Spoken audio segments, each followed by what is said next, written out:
వారు చాలా మంది ఉన్నారు భూమి మీద.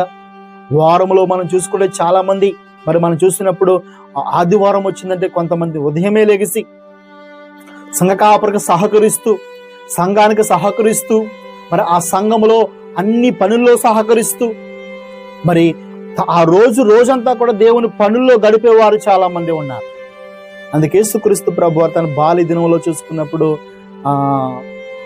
ప్రశ్నలు వేస్తూ జవాబులు అడుగుతూ ఉంటాడండి. అప్పుడు తన తల్లి వచ్చి అంటది, అయ్యా ఇందాక వెళ్ళిపోయావయ్యా, మాకు చెప్పకుండా నువ్వు ఎక్కడికి వెళ్ళిపోయావు అంటే యేసు ప్రభు అంటాడు, అమ్మా నా తండ్రి పనుల మీద ఉండవాలని నువ్వు ఎరగవా అంటాడు.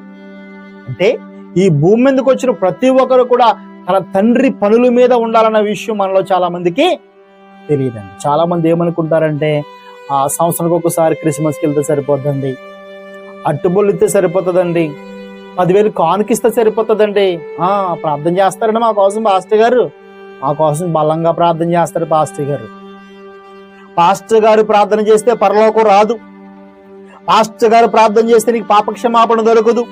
ప్రతి వాడు కూడా యేసుక్రీస్తు నామాన్ని పాపక్షమాపణ పొందుకుని మారు మనసు పొంది బాప్తిసం పొంది ఆ బాప్తిష అనుభవంలో కొనసాగుతూ ఉండాలి.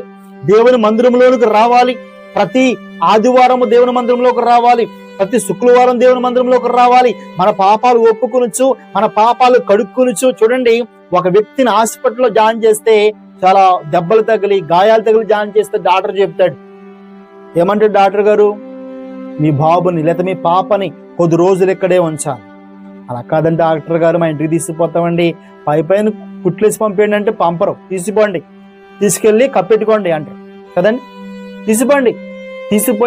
తీసుకెళ్ళి ఆ శవంగా అయిపోతాడు వాడు, తీసుకెళ్లి ఆ భూమిలో కప్పెట్టుకోమని కదండి. ఎందుకంటే దెబ్బలు తగిలిన వ్యక్తి, గాయపడిన వ్యక్తి హాస్పిటల్లో ఉండి ఆ గాయములు బాగు చేసుకోవాలి.